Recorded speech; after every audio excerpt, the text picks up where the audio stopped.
ఆనాడు హుదుహుదు తుఫాన్ అప్పుడు కూడా వాళ్ళ ఇంట్లో శుభకార్యం ఉంది. అయినప్పటికీ అక్కడి నుంచి బయలుదేరి వైజాగ్ ప్రాంతానికి వచ్చి హుదుహుద్ అప్పుడు వారం రోజులు అక్కడే క్యారావాన్లో బస్సులోనే స్టే చేసినటువంటి పరిస్థితి. మరి అదేవిధంగా నేడు మరలా మొంతా తుఫాన్ అప్పుడు కూడా చంద్రబాబు నాయుడు గారి ఇంట్లో ఒక శుభకార్యం, నారా రోహిత్ గారి యొక్క పెళ్లి.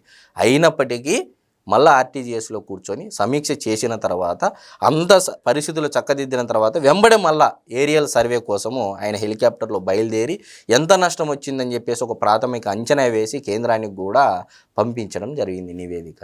అంటే ఒక బాధ్యతకరమైనటువంటి ముఖ్యమంత్రి ఏ విధంగా పరిపాలన చేస్తాడు, ఒక బాధ్యత లేనటువంటి ఒక ముఖ్యమంత్రి, మాజీ ముఖ్యమంత్రి ఏ విధమైనటువంటి వ్యాఖ్యలు చేస్తున్నారు. చేసేది ఎలాగో చేస్తున్నారుగా చంద్రబాబు నాయుడు గారు. అభినందించాల్సింది పోయి, పొగడాల్సింది పోయి, శాలువా కప్పాల్సింది పోయి, ఏంది ఈ మాటలు అని చెప్పేసి ఈరోజు వైజాగ్ ప్రాంత వాసులు అక్కడ ఆ తుఫాను బాధిత ప్రాంతాల్లో ప్రజలు జగన్మోహన్ రెడ్డి గారిని అనుకొని నవ్వుకునేటువంటి పరిస్థితి నెలకొంది.